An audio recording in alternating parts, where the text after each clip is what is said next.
আগামী 28শে মে আপনারা সর্বোচ্চ সংখ্যক লোক নিয়ে বকুল ভাই এবং ধৈর্য ভাই এবং যুক্তবাদের নেতৃত্বে বিভিন্ন উপজেলা পৌর ইউনিয়ন থেকে নেতৃত্ব ঢাকায় সমাবেশে অংশগ্রহণ করবেন।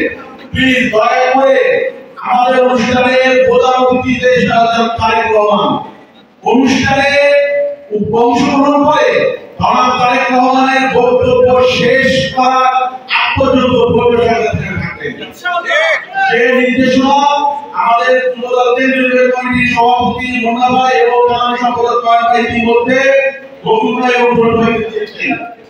আমি 28 অক্টোবর রাজবাড়ী জেলা যুবদলের অংশগ্রহণ সফল হোক সে আশা প্রত্যাশা ব্যক্ত করে আমি অসংখ্য বিশেষ করছি।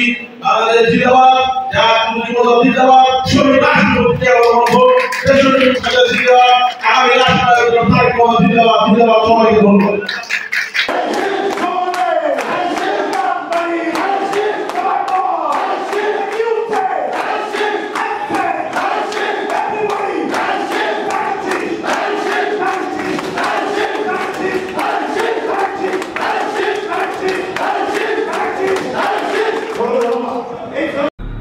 রাজবাড়ী জার্নাল, সারা বিশ্বে রাজবাড়ী।